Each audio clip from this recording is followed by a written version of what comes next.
Hey, what's up? Dilio coming to you live with a review of the Astrolab from Arturia. This is the 61 version. And this keyboard is very different from what I've seen before because this keyboard features all the sounds from the V Collection synthesizer sounds. So all of that's in the box. So there's a lot of sounds in here. And this is different because most workstations, like when I think about, the big three when it comes to workstation synthesizers, they have a ton of sounds too, but I don't think any of them really references sounds like this, because if you think about the V Collection, you have all those plugins that they have in the box in the standalone platform without dealing with like the fuss of latency and all that stuff that you did with the computer, even though it's pretty stable and they sound very good. But now you have that in the box. Let's just give a quick little listen to some of the sounds on here. So this one is based off of the Juno-60.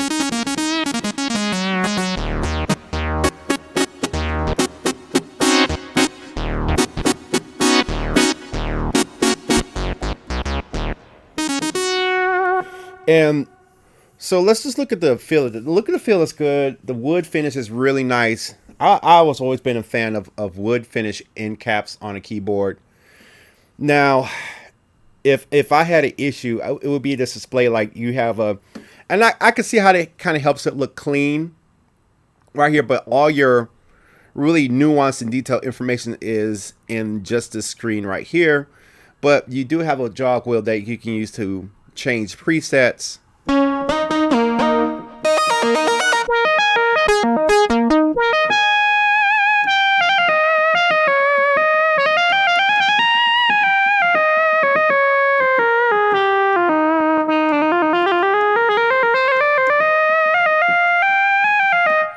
And you do have certain macro-like controls here. Like, for instance, this is brightness, timbre,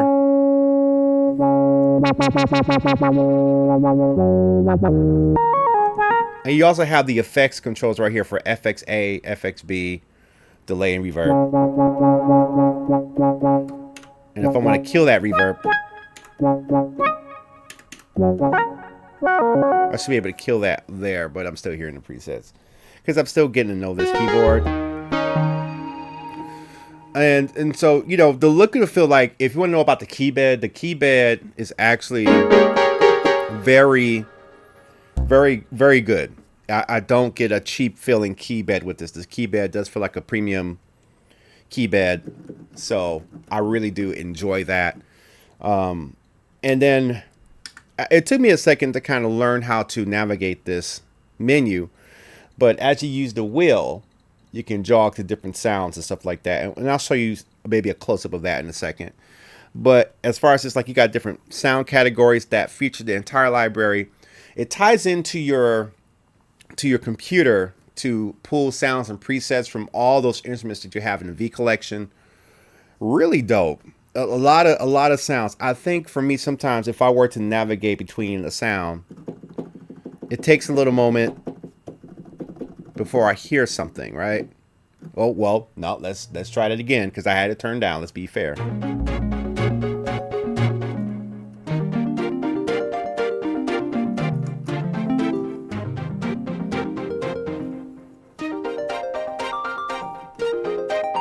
So let's say I turn, well, let's see.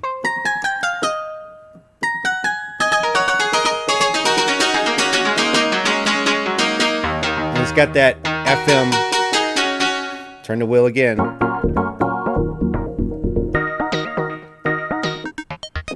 So pulling up the presets isn't such a bad thing.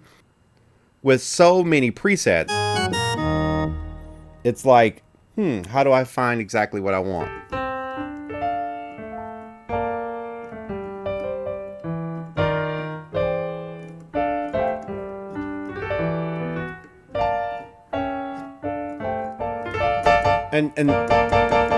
But the key bed is nice. Like the key bed is nice. It's professional.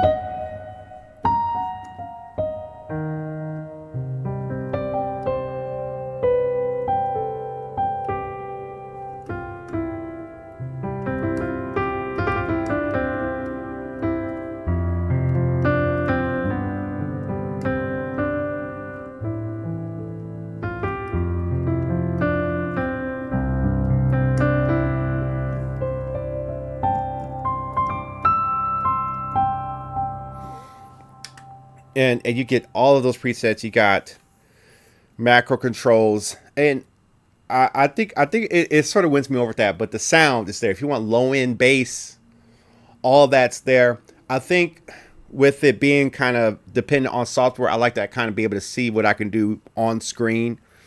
This is more of a preset pull up thing. So, and also you got a playlist here. So you have a list of songs that you want to do, a list of presets that you want to recut quickly for a show, for live performance.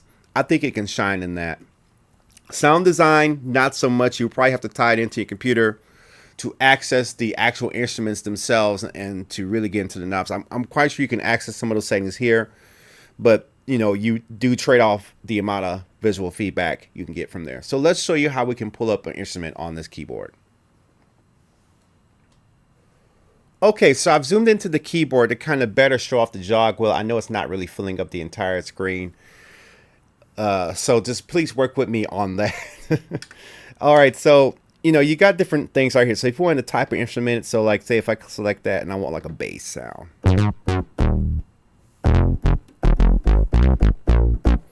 Or maybe I just want to turn the wheel and see what else shows up.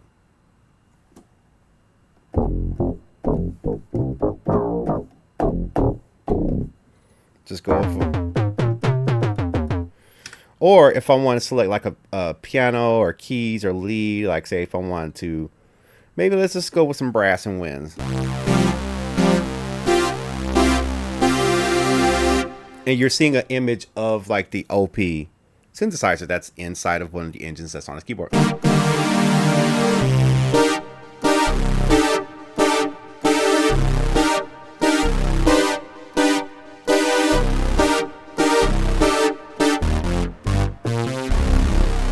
So you got those very accurate sounding instruments all in here.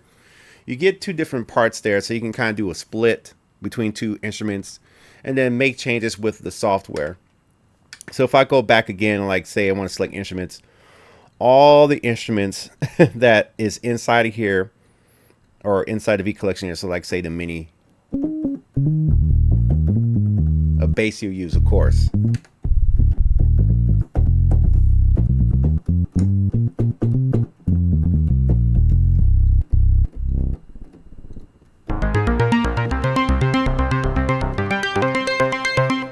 So you just have all of those sounds here. You got all these instruments there. So it takes a little while to get used to it, but as far as like the responsiveness, this is very a responsive thing. And so I think that with what they're doing with this, it's like almost like if they add more instruments to their V collection, you could probably be able to play them on here. At least that's what I believe the intent is.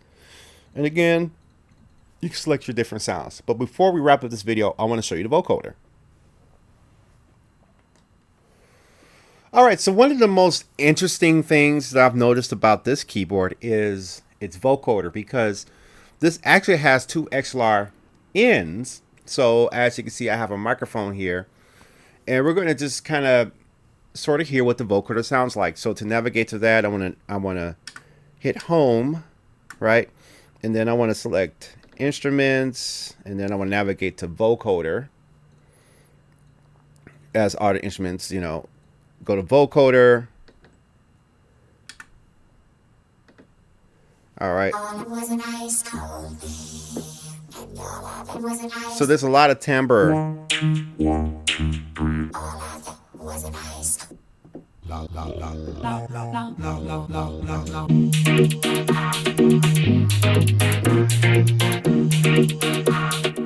So that sounds good, but we want to hear how the vocoder sounds. So I navigate to vocoder. Check, check, check, check. 1, 2. So I'm going to mute this microphone and just use the microphone that the vocoder is stimulating. Check what you did now. You hear me? Now you hear me? Now you hear me? Up and down the vocoder. Yeah. Now you hear me? Up and down the vocoder. Now you hear me? Up and down the vocoder. Don't you know you stop it? Don't you stop music? Yeah, yeah, yeah, yeah. You gotta pick up this vocoder.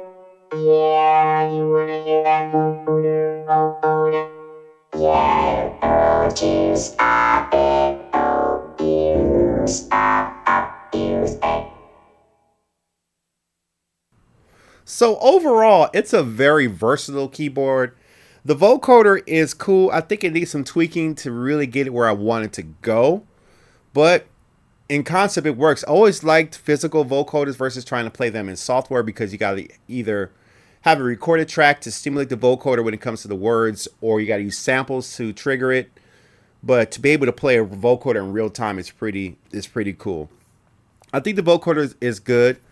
But I do think it needs some tweaking to make it better. But if you want basic vocoding, you got that.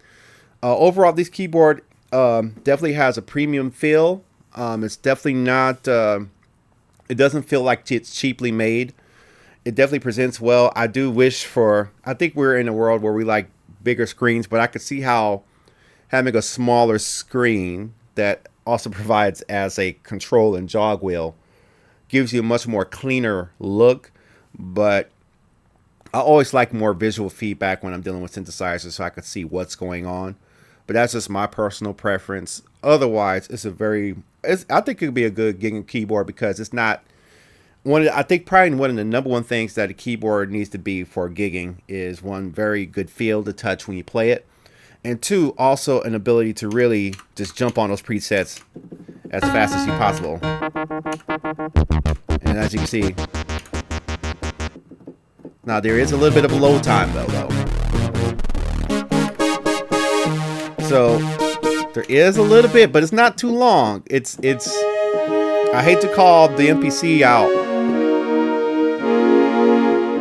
when it comes to loading sounds off of Fabric. Like Fabric, if I want to talk about keyboards, Fabric has has good sounds, but sometimes I don't like how it feels to go in between sounds.